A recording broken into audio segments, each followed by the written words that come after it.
Hi, this is Stu from Mobile Geeks, and right now we're going to do a quick comparison of two of the most disruptive and also very interesting devices currently on the market, in terms of smartphones at least. So here we have the OnePlus One, which is the very first device from OnePlus, a new startup based in China. Okay, this guy is very aggressively priced at just $300 for the 16 gigabyte version, which is phenomenal because what we're looking at here with the OnePlus One is flagship hardware. Okay, now we're going to compare it also to the Xiaomi Mi 3 from Xiaomi, a very well-established player in China. And this also is using pretty much flagship hardware. And it's in the same bracket as what we've seen from Samsung and Sony. And this is also very aggressively priced at between $250 and $270. So we compare the two. First thing we'll notice is that they both have fantastic looking screens, but the OnePlus One is a bit larger. It's 5.5 inches diagonal across here, whereas on the Xiaomi 3, or the Mi 3, we have 5 inches diagonally.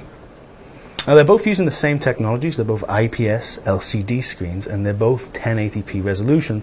So on both of these you get 1920 this way and 1080 that way. And they both look fantastic. But of course, the larger screen here does mean that it's also a larger handset. But I think actually the OnePlus have done an excellent job of optimizing the screen real estate. They've put as much screen as they can in there. Although there's a significant difference, just line them up here, you can see that you're getting a lot more screen with the OnePlus. Actually, in terms of device size, they're not that different, really, let's be honest, right?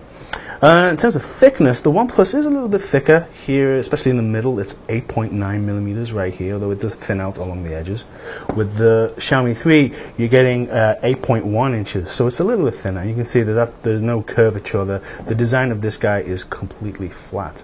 Actually, you can see they both take quite different approaches in terms of design. This is a very matte kind of steel kind of finish, and you've got these kind of cylinders here to give this rounded effect on the edge of these quite square edges here. But the screen kind of just sits right on top of the chassis and looks fantastic. You can see, God, look at these viewing angles. They're pretty great, huh? But on the OnePlus, you've got a very different kind of chassis design. You've got a rounded back here, excuse me, and the finish is completely different. It's kind of like I guess like a stone finish, so it's kind of grainy and it feels great. It doesn't feel like plastic, even though it clearly is. Okay, so how do they compare in terms of weight? If we look at the OnePlus One, it's light for its size for sure, and it feels solid and the balance is good. But it's 162 grams, whereas over here in the Xiaomi 3 we've got 145 grams. So this is going to be a big difference in your pocket. I mean, we're talking almost 15-20 grams there. So yeah, I mean, this isn't a heavier phone, but if you prefer a lighter phone, maybe the Xiaomi is the better fit for you. Neither of these phones actually support micro SD cards, which is kind of unusual, because, especially here in the OnePlus, because you can take the back off here. You can get inside there. There is a removable battery. So I don't know, I think that's one thing that they both suffer from, a lack of a micro SD card. But in terms of internal storage, they're both available for 64 gigs, and the super cheaper versions, the very cheapest models, are available for 16 gigs. Now, in terms of performance and processing, what you're looking at is actually quite similar. Over here on the OnePlus, we've got a Snapdragon 801, which is pretty much the fastest processor around at the moment. It goes at 2.5 gigahertz. This guy has a Snapdragon 800, also a very, very excellent performing chip, but this is clocked at slightly lower, 2.3 gigahertz. It's interesting to note that they both support the Adreno 330 or 330 GPU, but again on the one over here, it's going to be clocked slightly higher because we have the 801 chip. And it's also very good to see that OnePlus are giving you a very generous 3 gigabytes of RAM. We really like that. Whereas on the Xiaomi, you're getting kind of a standard 2 gigabytes of RAM.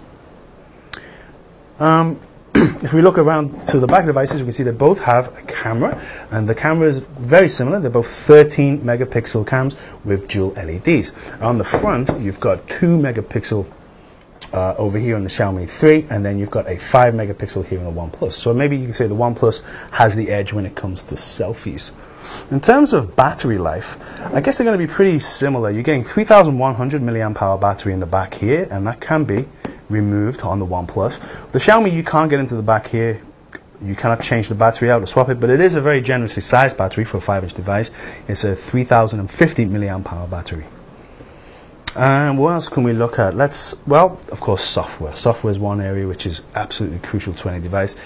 And this guy, as you see on the back, you may have noticed a cyanogen is imprinted on the back, because this is one of the first devices on the market to use the customized cyanogen mod. You're getting Cyanogen 11S.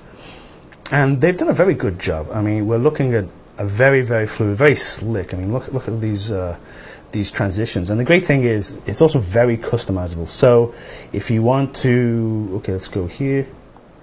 Let's go back. Okay, we can change the scroll effect, cylinder in, carousel, overview, cube in. Well, I think this is fantastic. Previously you could do this with Cyanogen, of course, but you had to go into several menu settings. They made it very easy to customize this, and even with the themes, you can download and install themes and then pick which parts of the theme you want. Do you want the icons? Do you want the wallpaper? What about the sounds? It's a customizer's dream, if you like. But then over here in the Xiaomi, we actually have the MIUI, or the MIUI, which is their own custom version of Android, currently for 4.2. So again, it's very slick, but the great thing is you can go into themes here, and there are absolutely hundreds, I mean maybe thousands of different themes that you can choose. Let's just quickly have a look at one of my favorites. Where is he? Superman. Yeah, let's apply the Superman theme. So you apply the Superman theme, which I've downloaded and installed previously, and it takes a few seconds. And here we go. So now you can see that my themes has changed into Superman underwear. My phone is now a phone box. You know, that's where he changes into his costume. The browser is a little Superman guy. And even now when I turn on the phone, it's Superman. And how do I open it? I have to do this. Oh, come on. I'm not very good at it. Oh, you're making me look silly. There you go. And he's away. Sorry, my hand's a little bit greasy. The performance on devices is very similar, of course, with the same socks, and both devices are very, very slick and look fantastic. I guess whether you prefer the Cyanogen or the MIUI from Xiaomi, both of these devices are very customizable, very user-friendly, and you can change them and do whatever you want with them. I think that's probably the future of phones. Now, for the price, I think I've been using this guy for a while, and I think he's one of the best phones in the market for the money. For $250 to $270, you cannot go wrong with this phone. It's absolutely fantastic. But over here, you have the new contender. This is the OnePlus One we've all been waiting for, and it was going to never settle, right? Is it better than Xiaomi? I think, you know, it might just have the edge. Anyway, you let me decide in the comments below. And if you like this kind of video, don't forget to subscribe to our channel. Cheers, guys. See you later.